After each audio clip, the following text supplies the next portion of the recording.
जय श्री कृष्ण मित्रों, आइए देखते हैं सुमित ज्ञान यूट्यूब चैनल में। स्वागत है सभी दर्शकों का। सभी दर्शकों से मेरी तरफ से जय श्री कृष्ण, जय जय श्री सीताराम। आज आप लोगों के लिए बताने के लिए जा रहा हूं भक्तिहीन पुरुषों की गति का वर्णन तथा भगवान की पूजा विधि का बताना। कहते हैं, पूजा विधि वर्णन करी चमन मुनि समझाए, राजा निम सुनने लगे मन में अत्य हर्ष आए। राजा निमि ने पूछा, हे भगवान, आप लोग आत्मज्ञानियों में श्रेष्ठ हैं तथा परम भक्त हैं, अतः कृपा करके ये बतलाइए कि जो लौकिक तथा पारलौकिक भोगों की इच्छा में लगे रहते हैं, जिनके मन तथा इंद्रियां बस में नहीं हुई हैं और न जिनकी कामनाएं शांत हुई हैं, जो भगवान का भजन कभी नहीं करते हैं, उनकी क्या गति होती है।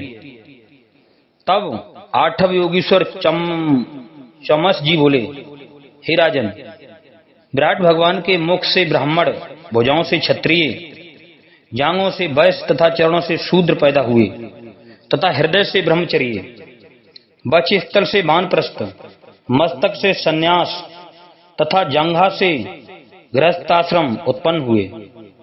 इन सबके उत्पन्न करने वाले भगवान ही हैं। अतः जो मनुष्य इन आश्रमों में तथा वर्णों में जन्म लेकर उनकी आराधना नहीं करता है, वह उनका अनादर करता है। वे शूद्र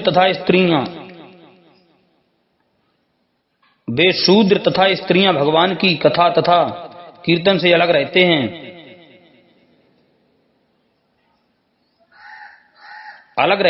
अतः हे राजन, आप उन्हें सुविधा देकर इस भगवान भजन में प्रवृत्त कीजिए। ब्राह्मण, क्षत्रिय तथा वैश्य वेदाध्ययन तथा योगोपवीत आदि संस्कारों के कारण भगवान की आराधना करते हैं, किंतु वे वेदों के सच्चे अर्थ को न समझकर केवल ऊपर की बातें लेकर धन संचित करने में लगे रहते हैं। वे सदा परमार्थ से वंचित रहते हैं, भगवत भक्तों की हंसी उड़ाते हैं तथा स्त्रियों में रत रहते हैं। उनका सारा सुख स्त्री सहवास तक ही सीमित रहता है। यदि वे यज्ञादि कोई धर्म कार्य भी करते हैं तो वे अपने नाम तथा यश प्राप्त की लालसा से करते हैं। वे मूर्ख कर्म का रहस्य न समझकर पशु हत्या आदि कर्म पेट की भूख मिटाने तथा जीव के स्वाद के लिए करते हैं। वे अपने अहंकार में अंधे रहकर भगवत कथा तथा संत जनों का अनादर करते हैं। विवाह, यज्ञ आदि जितने भी कर्म हैं, वे उच्च श्रृंखलता आदि अवगुणों को रोकने के लिए हैं, जिससे मर्यादा का स्थापना हो। धन उत्पन्न करने का अर्थ यही नहीं कि उसे कामोपभागों में व्यय किया जाए, किंतु धनोपार्जन का तात्पर्य यह है कि वह धर्म के कार्यों में लगाया जाए। धर्म से ज्ञान उत्पन्न होता है, ज्ञान से निष्ठा तथा निष्ठा से परम शांति मिलती है। किंतु यह दुख का विषय है कि धन को विषयों में नष्ट कर डालते हैं। शराब पीने का विधान यज्ञ में कहीं पर नहीं है, केवल सूंघने का विधान है। यज्ञ में पशु हिंसा का कहीं विधान नहीं है। पत्नी सहवास का अर्थ केवल वंश परंपरा की रक्षा के लिए संतान उत्पन्न करना है, न कि विषय भोगों का साधन बनाना। जो पशुओं को मारकर खाते हैं, उनके मरने पर पशु मरने वालों को खाते हैं। जो मनुष्य आत्मज्ञान का संपादन तो करते हैं, किंतु उन नियमों पर चलते नहीं हैं। वे धर्म, अर्थ, काम तीनों पुरुषार्थ में लगे रहते हैं। वे आत्मघाती के समान हैं, उन्हें कभी शांति नहीं मिलती। वे भगवान श्री कृष्णचंद्र से परांग मुख रहते हैं। अंत में स्त्री, पुत्र, मित्रादि धन संपत्ति जो उन्होंने एकत्रित की थी, त्याग कर काल के वशीभूत होकर चले जाते हैं और नरक में गिरते हैं। राजा निमि ने पूछा, हे योगीश्वरों, आप कृपा करके ये बतलाइए कि भगवान किस युग में कैसे कैसे रंग का शरीर धारण करते हैं तथा मनुष्य किस प्रकार किन किन नामों से उनकी उपासना करते हैं। तब नमे योगीश्वर करभाजन जी बोले, हे राजन, सतयुग में भगवान के श्री विग्रह का रंग श्वेत होता है। उनकी 4 भुजाएं तथा सिर पर जटा और बलकल वस्त्र धारण किए रहते हैं। काला मृग चर्म, योगोपवीत रुद्राक्ष की माला, दंड तथा कमंडल लिए हुए होते हैं। सतयुग में मनुष्य समदर्शी, शांति प्रिय, परोपकारी तथा वैर रहित होते हैं। वे भगवान की तपस्या करते हैं, हंस सुपरट वैकुंठ धर्म युगेश्वर अमल ईश्वर पुरुष अव्यक्त तथा परमात्मा आदि नामों से भगवान की आराधना करते हैं। त्रेता युग में भगवान के श्री विग्रह का रंग लाल होता है। चतुर्भुज स्वरूप तथा कटी भाग में 3 मेखला धारण करते हैं। उनके सुनहले केश होते हैं। वे यज्ञ पात्रों को धारण करते हैं। त्रेता युग में मनुष्य धर्म निष्ठा वाली वेदाध्ययन में रत रहते हैं। विष्णु यज्ञ प्रषण गर्भ सरभदेव उरुक्रम वृषकार्य जयंत तथा उरु गाय आदि नामों से भगवान की आराधना की जाती है। द्वापर में भगवान का श्री विग्रह श्यामला होता है। वे चतुर्भुज स्वरूप शंख चक्र गदा पद्म आदि धारण किए रहते हैं तथा पीताम्बर धारण करते हैं। श्री वत्स का चिन्ह भ्रगुलता कौस्तभमणि आदि लक्षणों वाले होते हैं। भक्तजन वैदिक तथा तांत्रिक दोनों विधि से भगवान की आराधना करते हैं। भगवान संकर्षण प्रद्युम्न तथा अनिरुद्ध इन 4 रूपों से अवतार लेते हैं। अब कलयुग का वर्णन सुनो। कलयुग में भगवान का श्री विग्रह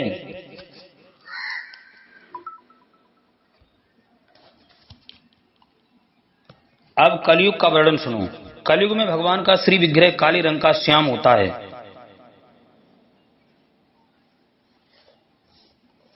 उनकी कांति नील मणि के समान होती है। काले रंग का श्याम होता है। उनकी कांति नील मणि के समान होती है। वे कौस्तभ मणि तथा सुदर्शन चक्र आदि धारण किए रहते हैं। कलयुग में उनके नाम गुण लीला आदि के कीर्तन की प्रधानता रहती है। केवल उनके नाम का संकीर्तन मात्र से यज्ञों का फल प्राप्त होता है। सतयुग त्रेता द्वापर की प्रजा चाहती है कि हम कलयुग में जन्म लें, क्योंकि कलयुग में केवल कथा तथा नाम संकीर्तन से ही फल प्राप्त होता है, जो सतयुग त्रेता द्वापर में करोड़ों वर्ष जप तथा यज्ञ करने से फल प्राप्त होता है। इस युग में द्रविड़ देश में अधिक भक्तजन पाए जाते हैं, जो कृतमाला पैस्वनी ताम्रपड़ी कावेरी महानदी तथा प्राची आदि नदियों से जलपान करने से उनके अंतःकरणों में भगवान की भक्ति उत्पन्न हो जाती है। द्वापर में भगवान का श्री विग्रह श्यामला होता है। वे चतुर्भुज स्वरूप शंख चक्र गदा पद्म आदि धारण किए रहते हैं तथा पीताम्बर धारण करते हैं। श्री वत्स का चिन्ह भर्गुलता कौस्तभ मणि आदि लक्षणों वाले होते हैं।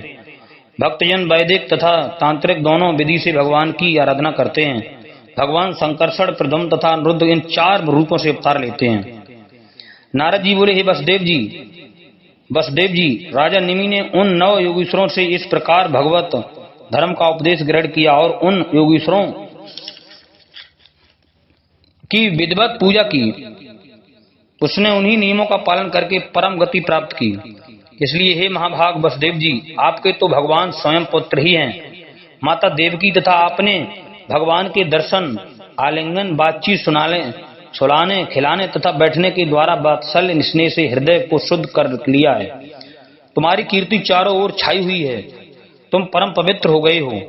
जब शिशुपाल पौंड्रक तथा शाल्व आदि शत्रु भाव से भगवान का ध्यान करने वाले परम गति को प्राप्त हो गए, तब तुम्हारा तो कहना ही क्या है। तुम तो उनके सारूप्य हो, मुक्ति के अधिकारी हो गए हो। तुम उन्हें अपना पुत्र न समझो, वे सर्वात्मा अविनाशी हैं। उन्होंने अपने स्वरूप को छिपाकर मनुष्यों की सी लीला की है। श्री सुखदेव जी बोले, हे राजा परीक्षित, नारद जी से ऐसा उपदेश सुनकर वसुदेव जी तथा देवकी को बड़ा आश्चर्य हुआ। उनका सारा मोह नष्ट हो गया। जो मनुष्य एकाग्रता से इस चरित्र को सुनकर मनन करता है, उसके सारे शोक दूर हो जाते हैं तथा वह मोक्ष को प्राप्त होता है। जय श्री कृष्ण। मित्रों, हमारे चैनल को सब्सक्राइब करें, लाइक करें और भी ज्ञानवर्धक वीडियो आप लोगों को सुनने के लिए मिला करते रहेंगे। जय श्री कृष्ण। जय जय श्री सीताराम।